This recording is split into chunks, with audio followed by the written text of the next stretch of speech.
ನಮಸ್ಕಾರ. ನೀವು ನೋಡ್ತಾ ಇದ್ದೀರಾ ಫ್ರೀಡಮ್ ಟಿವಿ. ನಾನು ಕಾವ್ಯ ಹೆಗ್ಡೆ. ಬಿಗ್ ಬಾಸ್ ಸಾಕಷ್ಟು ಜನ ನೋಡ್ತಾನೆ ಇರ್ತೀರಾ. ಬಿಗ್ ಬಾಸ್ ನಲ್ಲಿ ಒಬ್ಬೊಬ್ಬ ಕಂಟೆಸ್ಟೆಂಟ್ಸ್ ನಿಮ್ಗೆ ಇಷ್ಟ ಆಗ್ತಾ ಇರ್ತಾರೆ. ಆದ್ರೆ ತುಂಬಾ ಇಷ್ಟ ಪಡ್ತಾ ಇರೋದು ಈಗ ಮಂಗಳೂರಿನ ರಕ್ಷಿತಾ ಶೆಟ್ಟಿಯ ಬಗ್ಗೆ. ಸಾಕಷ್ಟು ಅಭಿಮಾನಿಗಳು ರಕ್ಷಿತಾ ಶೆಟ್ಟಿಗೂ ಕೂಡ ಈಗ ಇದ್ದಾರೆ. ಅವ್ರು ಮಾತನಾಡುವಂತಹ ಭಾಷೆ ಆಗಿರಬಹುದು, ಅವಳು ಇರುವಂತಹ ಮುಗ್ಧತೆ ಆಗಿರಬಹುದು, ಎಲ್ರಿಗೂ ಕೂಡ ಇಷ್ಟ ಆಗ್ತಾ ಇದೆ. ಅಂಡ್ ಆಕೆ ತುಂಬಾ ಓವರ್ ರಿಯಾಕ್ಟ್ ಮಾಡೋದಿಲ್ಲ, ಓವರ್ ಆಕ್ಟ್ ಮಾಡೋದಿಲ್ಲ, ಓವರ್ ಆಗಿ ಕಣ್ಣೀರ್ ಹಾಕೋದಿಲ್ಲ. ಅಂದ್ರೆ ಯಾವುದನ್ನು ಕೂಡ ಓವರ್ ಆಗಿ ಮಾಡೋದಿಲ್ಲ. ಅಲ್ಲಿದ್ದವರು ಸಾಕಷ್ಟು ಜನ ಫೀಲಿಂಗ್ಸ್ ಅನ್ನ ಓವರ್ ಆಗಿ ತೋರಿಸ್ಕೊಳ್ತಾರೆ ಅಂತ ಹೇಳಿ ಸಾಕಷ್ಟು ಜನ ಕಾಮೆಂಟ್ ಕೂಡ ಹಾಕ್ತಾ ಇರ್ತಾರೆ. ಎಸ್, ಕನ್ನಡ ಸೀಸನ್ 12 ಶೋನಲ್ಲಿ ರಕ್ಷಿತಾ ಶೆಟ್ಟಿ ಆಟಕ್ಕೆ ತಕ್ಕಂತೆ ಮಾತನಾಡುತ್ತಾರೆ, ಪಾಯಿಂಟ್ಸ್ ಹೇಳಿ ಮಾತನಾಡ್ತಾರೆ ಅನ್ನುವಂಥದ್ದು ಈಗ ಕೇಳಿ ಬರ್ತಾ ಇರುವಂತಹ ಸುದ್ದಿ. ಈಗ ಅವರು ಭೂಮಿ ತೂಕದ ತಾಳ್ಮೆ ಪ್ರೌಢಮೆಯನ್ನ ಕನ್ನಡಿಗರು ಮನಸ್ಸಿನಿಂದ ಹೇಳಿದ್ದಾರೆ. ಬಿಗ್ ಬಾಸ್ ಮನೆಯಲ್ಲಿ ಈ ಒಂದು ವಾರ ಸ್ಪರ್ಧಿಗಳಿಗೆ ಅವರ ಮನೆಯವರಿಂದ ಪತ್ರ ಬಂದಿತ್ತು. ಆದರೆ ಆ ಪತ್ರ ಎಲ್ಲರ ಕೈ ಸೇರೋದಿಲ್ಲ. ಸ್ಪರ್ಧಿಗಳ ತ್ಯಾಗ, ಆ ಒಂದು ಸ್ವಾರ್ಥದಿಂದ ಯಾರಿಗೆ ಪತ್ರ ಸಿಗಬೇಕು ಅನ್ನೋದು ನಿರ್ಧಾರವಾಗ್ತಾ ಇತ್ತು. ಆ ವೇಳೆ ರಕ್ಷಿತಾ ಶೆಟ್ಟಿ, ಆಶಿಕಾ ಶೆಟ್ಟಿ ನಡುವಿನ ಯಾರಿಗೆ ಪತ್ರ ಸಿಗಬೇಕು ಅನ್ನೋದನ್ನ ಮನೆಯವರು ನಿರ್ಧಾರ ಮಾಡಬೇಕಾಗಿತ್ತು. ಇಬ್ಬರು ಕೂಡ ಪತ್ರ ಸಿಗೋದಿಲ್ಲ. ಯಾಕಂದ್ರೆ ರಕ್ಷಿತಾ ಹಾಗೂ ಆಶಿಕಾ ಶೆಟ್ಟಿ ಪರ ಯಾರೂ ಕೂಡ ಇರೋದಿಲ್ಲ. ಯಾರು ಕೂಡ ಸರಿಯಾಗಿ ನಿರ್ಧಾರವನ್ನ ಕೈಗೊಳ್ಳೋದಿಲ್ಲ. ಫೈನಲ್ ಆಗಿ ಹೇಳುವಲ್ಲಿ ಸಮಯ ತುಂಬಾ ತೆಗೆದುಕೊಂಡಿರ್ತಾರೆ. ಸೊ ಅದರಿಂದಾಗಿ ಬಿಗ್ ಬಾಸ್ ಇಬ್ಬರ ಪತ್ರವನ್ನು ಕೂಡ ಕೊಡೋದಿಲ್ಲ ಅಂತ ಹೇಳಿ ಘೋಷಣೆಯನ್ನ ಮಾಡ್ತಾರೆ. ನಿರ್ಧಾರವನ್ನ ಫೈನಲ್ ಮಾಡಿ ಯಾರೂ ಕೂಡ ಹೇಳೋದಿಲ್ಲ. 3ನೇ ವಾರ ತನ್ನ ವ್ಯಕ್ತಿತ್ವವನ್ನೇ ತಿರುಚಿದ್ದಾರೆ. ತಾನು ರಕ್ಷಿತಾ ಪರ ನಿಲ್ಲೋದಿಲ್ಲ ಅಂತ ಹೇಳಿ ಅಶ್ವಿನಿ ಗೌಡ ಪಟ್ಟು ಹಿಡ್ಕೊಂಡು ಕೂತ್ಕೊಳ್ತಾರೆ. ಸೊ ಹಾಗೆ ಧ್ರುವಂತ್, ಜಾನ್ವಿ, ಕಾಕ್ರೋಚ್ ಸುಧೀರ್, ರಿಷಾ ಗೌಡ ಹಾಗೆ ಸೂರಜ್ ಅವರು ಕೂಡ ರಾಶಿಕಾ ಶೆಟ್ಟಿಗೆ ಪತ್ರವನ್ನ ಸಿಗಬೇಕು ಅಂತ ಹೇಳ್ತಾರೆ. ಆದ್ರೆ ಫೈನಲ್ ಆಗಿ ಯಾರು ಕೂಡ ಹೇಳೋದೇ ಇಲ್ಲ.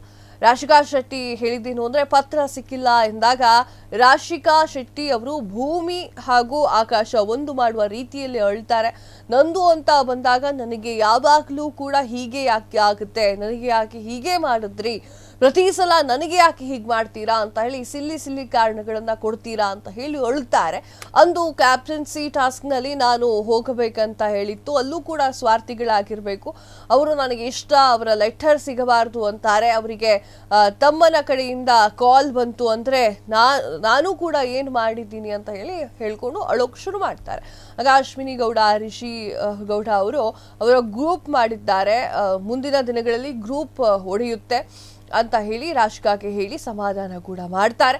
ಆದ್ರೆ ರಕ್ಷಿತಾ ಶೆಟ್ಟಿ ಮಾತ್ರ ಸೈಲೆಂಟ್ ಆಗಿ ಅತ್ರು. ಆದ್ರೆ ರಾಶಿಕಾ ತರ ಯಾವುದೇ ಸೀನ್ ಅನ್ನ ಕ್ರಿಯೇಟ್ ಮಾಡಲಿಲ್ಲ. ಉಳಿದವರು ಸಮಾಧಾನ ಮಾಡೋದು ಕೂಡ ಬೇಡ, ಪರವಾಗಿಲ್ಲ ಅಂತ ಹೇಳಿ ರಕ್ಷಿತಾ ಅವರು ಹೇಳಿಕೊಂಡು, ರಕ್ಷಿತಾ ತಂದೆ ತಾಯಿ ಮುಂಬೈನಲ್ಲಿ ಇರ್ತಾರೆ, ಉಡುಪಿಯಲ್ಲಿ ಅಜ್ಜಿ ಇರ್ತಾಳೆ.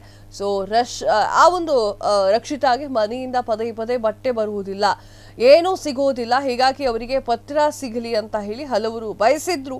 ಸೋಷಿಯಲ್ ಮೀಡಿಯಾದಲ್ಲಿ ಅದರ ಬಗ್ಗೆ ಚರ್ಚೆ ಕೂಡ ಆಗ್ತಾ ಇದ್ದಿದ್ದು. ರಕ್ಷಿತಾ ಅವರು ಸಮಾಧಾನದಿಂದ ಇದ್ರು. ಆದ್ರೆ ರಾಶಿಕಾ ಮಾತ್ರ ಸಿಕ್ಕಾಪಟ್ಟೆ ಅತ್ರು, ನನಗೆ ಮಾತ್ರ ಹೀಗೆ ಆಗಿದೆ ಅಂತ ಹೇಳಿ ಅತ್ತಿರೋದು ಟ್ರೋಲ್ ಮಾಡಿರ್ತಾರೆ. ಇನ್ನು ರಕ್ಷಿತಾ ಪ್ರೌಢಿಮೆಯಿಂದ ಅದನ್ನ ಸ್ವೀಕಾರ ಮಾಡಿದ್ದಲ್ಲದೆ ಅಶ್ವಿನಿ ಗೌಡ ಬಗ್ಗೆ ಕೂಡ ಒಂದು ಮಾತನಾಡ್ಲೂ ಇಲ್ಲ.